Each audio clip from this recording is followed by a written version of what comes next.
नमस्कार मंडळी. तर तसं बघायला गेलं तर माझी कॅटेगरी जेनझी मध्येच आहे. पण जेनझी पासून संसारी कधी झाली हे माझं मलाच कळलं नाही. तर मी असं का म्हणते, सो रिसेंटली ना एक ट्रेंड चालू होता व्हॉट्स इन माय बॅग्सचा. सो आज मी तुम्हाला दाखवते मी स्वतःला संसारी कॅटेगरीमध्ये का बोलते. सो माझी बॅगेमध्ये रोज काही ना काही वेगळंच बघायला मिळेल.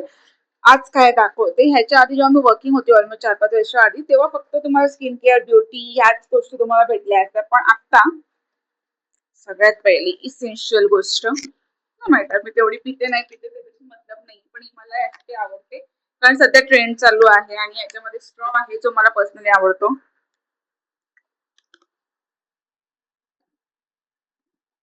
त्याच्यानंतर माझी जिम पॅन्ट.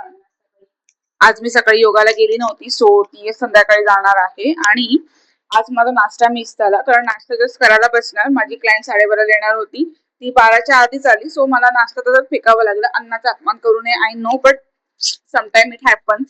त्याच्याचमुळे जेवण पण माझं झालेलं नाहीये. ऑलमोस्ट अर्धी भांडी तर आहेत दुकानामध्ये, पण ती चहा नाश्त्याची आहेत. सो आज टोप घेऊन आले कारण मला आज मका बॉईल करायचा आहे. कारण नाश्ता पण नाही केलेला आहे, लंच असं काही हेवी मला वाटत नाही करावं. सो मका आणलेला आहे आणि आता नुसता मका कसा खाणार. सो मीठ आहे, थोडासा मसाला आहे, एक लिंबू आहे, बाकी सगळ्या गोष्टी आपल्या दुकानात आहेत.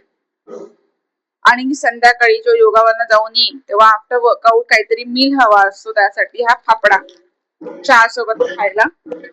देन नॉर्मल गोष्टी, टिकली, वाईप्स, इफ इन केस दूध नाही मिळालं तर मिल्क पावडर.